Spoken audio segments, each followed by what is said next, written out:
Okay, so this tutorial is to show you how to draw the 3 joints in 2D ready for your design folder, and we're using Techsoft version 3. So we've got the grid that we're going to draw on, and the first thing I need to do is make sure the grid lock is switched on and is active, which means it'll be a dark grey colour. If I then come over onto this side, just under the select tool, about the second one down, we have the rectangle tool, and if I click onto the rectangle tool, that'll allow me to draw a rectangle onto the screen. Now the measurements will appear at the bottom here where it's got relative and the distance.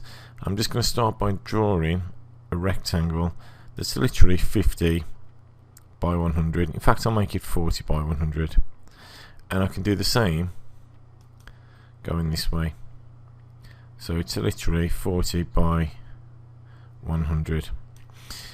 Right, so the first joint we're going to do is a mitre joint, and a mitre joint just means, if I just zoom in, that the joint is at 45 degrees. Okay, but before I do that, what I am going to do is copy this one, because the other joints are going to be exactly the same as this. So I'm just going to highlight them with the select tool, click onto copy, and just copy and move that one across. Okay, so on this screen then we're going to draw a 45 degree line. So if I click onto the line tool, and all I need to do is go across at 45 degrees, and again go across at 45 degrees. Where del any is, if I just click and hold onto del any and move to the second part, and then that will allow me to delete my 2 parts. And then what I can do is just move that one a little nearer to where I need to draw. So that should be that mitre joint that's complete. So the next stage is for me to do the rebate joint. So if I just move across, and the rebate joint is pretty straightforward, so I'm just going to go to the line tool now and find the centre and draw down and across and just delete those bits. And that's the rebate tool that we've actually got done. So that's pretty easy to do. Now we'll need to colour these as well.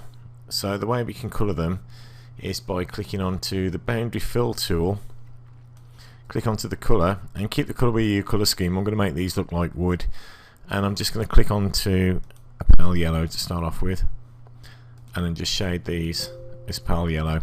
When it comes up any islands, just say no, not on this one, and no again for these parts. So just click any islands, no, click any islands, no. And we've got these bits that are drawn on. I'm just going to move that out of the way so it doesn't interrupt drawing.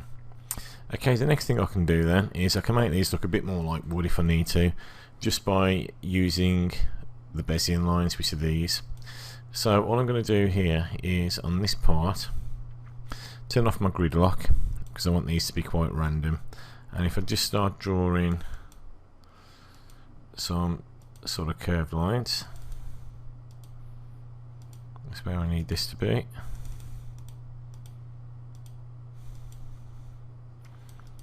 And I'm only going to draw this on one, but you'll get the idea of the effect that I'm trying to draw. You just move these bits onto here. So if I then trim these lines,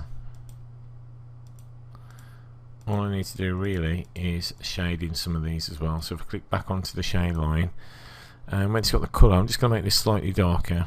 So I'm going to define colours and just move it down a little bit to make it darker. Not too dark though, maybe there. And then I should be able to click into these areas and just make these look slightly darker. And what I can do then is select some of these lines as well and change the colour for them, so they'll be like a darker brown, and change some of these so they may be even like a red. So if I just change the colour that's like a red, that should be okay as well. So we've got those colours just to make it look a bit like wood. So it's pretty easy to do. So it's a Bezier line, and all we're doing is just quickly drawing some random lines across. So let me just click onto there, and we can do the little bits that go straight into it, and then we can start to shade these that different colour that we've just seen. So once we've trimmed,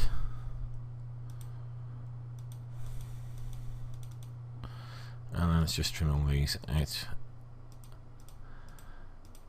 from there. Okay, so what we could do just to make these drawings a bit better as well is darken the outlines and make them a bit thicker. So if I just click onto OK there for fill, and I can just select the other bits. No, no, I'll make these slightly darker as well. Maybe even put a bit of an orange tint into these ones. So if I just click onto colour, define colour, let's go over to the orangey parts. Click onto OK. Click onto OK. This might be too dark. I'm not too sure. Yeah, it's too dark, so I'm just going to go to the undo command and we'll try that again. So if I just click, change the colour, and we need a bit more of a yellowy colour, don't we? Click onto OK, let's try that one. Yeah, that works, we'll leave it with that. And we can start doing little bits into there. It's just to add it up to make it look like colour. Right, just make the outlines darker then. If I just select the outline, so select all, click on all the outlines. So I would like that line and that line. And if I go to line and then click onto thick, that's too thick there. So line, we'll change that to 1 mil. There we go. And if I did the same on this side, and just go to line, change that to thick, click that onto 1.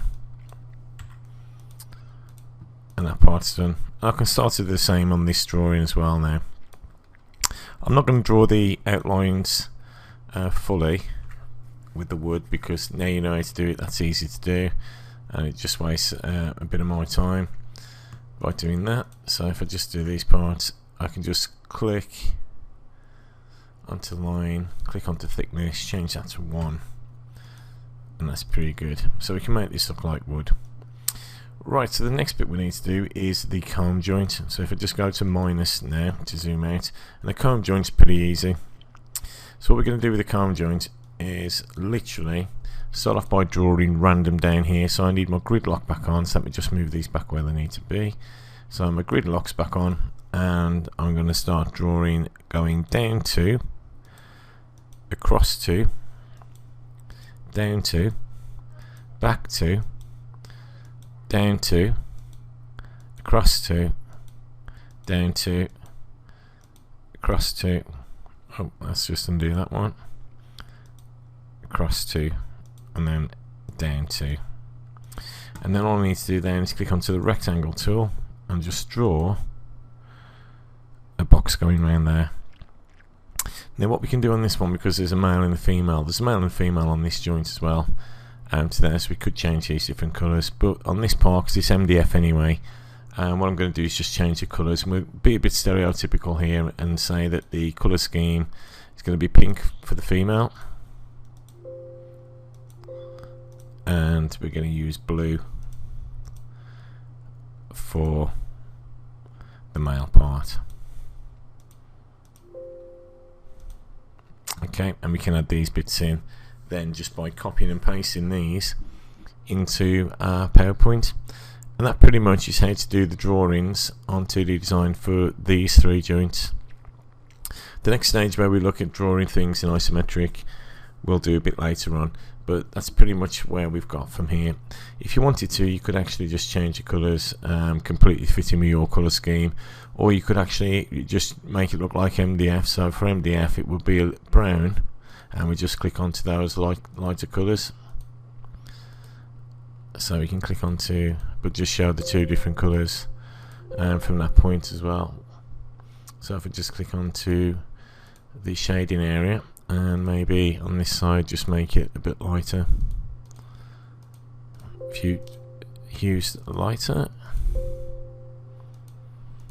just to make it look like MDF from that point of view. Right, and that's it. So that's your 3 views. We've now got your mitre joint with a 45-degree line, the rebate or shoulder joint with the insert that goes into here, and the comb joint that we've done from there.